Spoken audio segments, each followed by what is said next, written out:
start this video by telling you that almost everything you know about exercise is wrong. We usually associate exercise with losing weight, for example, but that's a big misconception. In fact, exercise is the least productive way to lose weight. So if you're thinking to lose weight, exercise should be the last on your to-do list, because exercise seems to have completely different effects that we all have thought. In a book called Spark that was published in 2008 by John Ratey, proved that exercise has more effects on your brain than any other parts of your body. Surprised?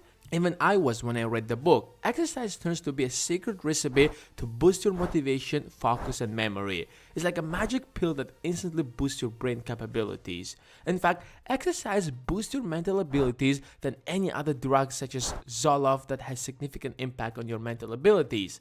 How? Let's first understand how brain works in the first place. Your brain isn't that fixed organ that cannot be changed. It's an adaptable organ that changes exactly like any other muscle on your body. Like when you lift a weight, for example, you strengthen your arms. The more you use it, the stronger and more flexible it becomes.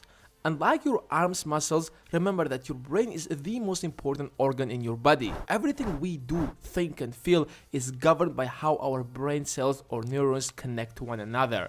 And what connects them are neurotransmitters. There are many different kinds of neurotransmitters in your brain, but the ones we'll focus on in this video are dopamine, serotonin, and norepinephrine. I know that it sounds a little more complicated already, but I promise that I will simplify it as much as possible. The first one is dopamine, a neurotransmitter that's responsible for your motivation. It seeks and searches for a reward to keep you motivated. It provides you with the motivation to do things. If you ever wanted to buy something, learn, or win, it's all because of the dopamine. It searches for a potential reward that you might get out of it, which drives you to do that thing so that you can get that reward. In other words, the reason you are unmotivated is because your dopamine level is low. In fact, researchers tried to experiment and turn off the dopamine receptor in the brain of a rat, and the results were astonishing.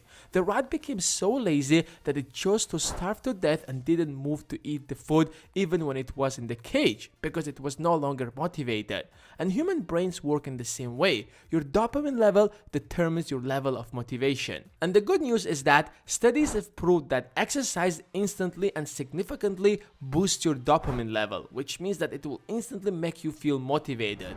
If you're wondering how long should you exercise to get that dopamine boost, we'll talk about that in a moment. The second neurotransmitter is serotonin. It's basically the policeman of your brain. It influences your mood, anger, and aggressiveness and helps to keep your brain activity under control. In other words, if you feel anxious and depressed or stressed out, that's probably because your serotonin level is low. And that's why all of the antidepressant pills are focused on increasing your serotonin level, because that's what will get you out of depression and reduces your stress. And guess what again? Studies have shown that exercise have direct influence on your serotonin level, which means that the best cure to depression is to simply exercise. Now, the last neurotransmitter is norepinephrine. It's responsible for your attention.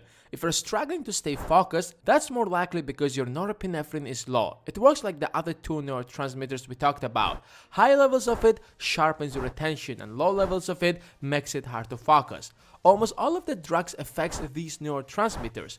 Cocaine, for example, increases your dopamine level, therefore it makes you feel really great. Imagine if you could increase all of these neurotransmitters at the same time without any drug. That's exactly what exercise is for. That's why the author of the book calls it the magic pill. But that's not the whole story, there is something else. Exercise also boosts your memory and learning abilities, and that's because of the protein called brain-derived neurotrophic factor, or BDNF in short. Studies have shown that the part of your brain that's responsible for memory and learning has BDNF.